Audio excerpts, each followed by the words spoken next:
الحمد لله رب العالمين والعاقبة للمتقين والصلاة والسلام على خاتم الأنبياء والمرسلين ومن تبعهم بإحسان إلى يوم الدين أما بعد۔ پیارے نوجوان بچوں و بچیوں، عزیز طلباء و طالبات، اس میں کوئی شک نہیں کہ روزانہ صبح سویرے جاگنا، اسکول کی تیاری کرنا اور پھر اسکول پہنچ کر کے بغور اسباق سننا، ہوم ورک کرنا، اسباق کو دہرانا اور پھر امتحانات کی تیاری کرنا، امتحانات میں شریک ہونا، یہ بہت ہی بامشقت اور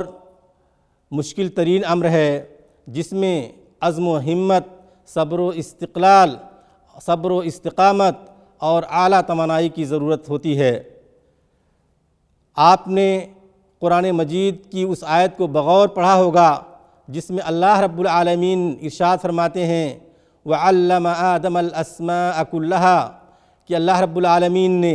حضرت آدم علیہ السلام کو تمام ناموں کو سکھا کر فرشتوں کے سامنے پیش کیا، اور پھر پوری تفصیل اللہ رب العالمین نے قرآن مجید میں بیان فرمائی ہے، اور اخیر میں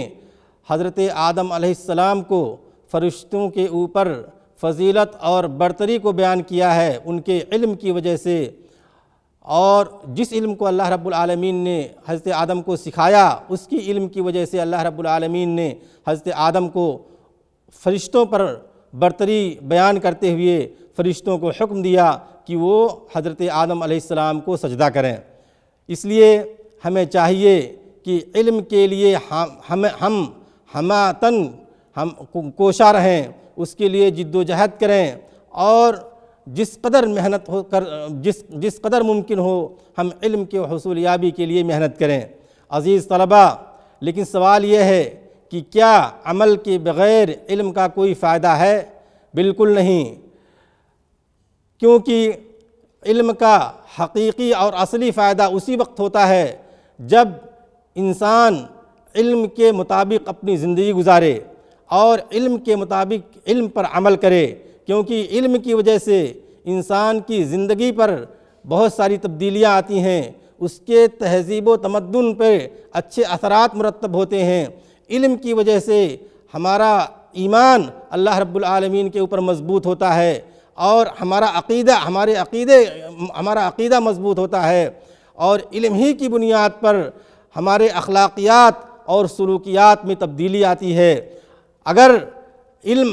کے باوجود بھی ہمارے اخلاق میں تبدیلی نہ آ سکے، ہمارے سلوکیات میں تبدیلی نہ آ سکے، تو گویا کہ یہ بہت بڑا خسارہ اور نقصان ہے۔ بلکہ علم کے ہوتے ہوئے اگر اخلاقیات اور سلوکیات میں تبدیلی نہ آئی تو گویا کہ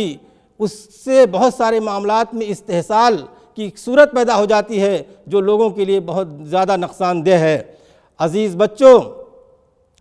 علم جو بھی جائز اور مفید علوم ہیں اس کا سیکھنا، سکھانا اور حتی الامکان لوگوں کو فائدہ پہنچانا، یہ بے حد کار خیر اور باعث اجر و ثواب کام ہے، باعث اجر و ثواب عمل ہے۔ ہمیشہ یاد رکھیں کہ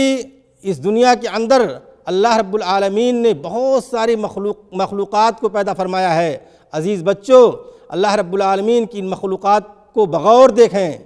اللہ رب العالمین کی قدرت اور اس کی عظمت کے جو اثرات ہیں، آثار ہیں، اس کو محسوس کریں، سوچیں کہ اللہ رب العالمین نے ان مخلوقات کو کیسے پیدا فرمایا، کس طرح سے ان کی روزی روٹی کا بندوبست فرمایا، اور کس طرح اللہ رب العالمین نے دنیا کے اندر جو مختلف مخلوقات ہیں ان کی روزی روٹی کا بندوبست فرمایا، ہم کس طرح ان مخلوقات سے فائدہ اٹھا سکتے ہیں۔ ہم ان تمام چیزوں کو بغور سوچیں اور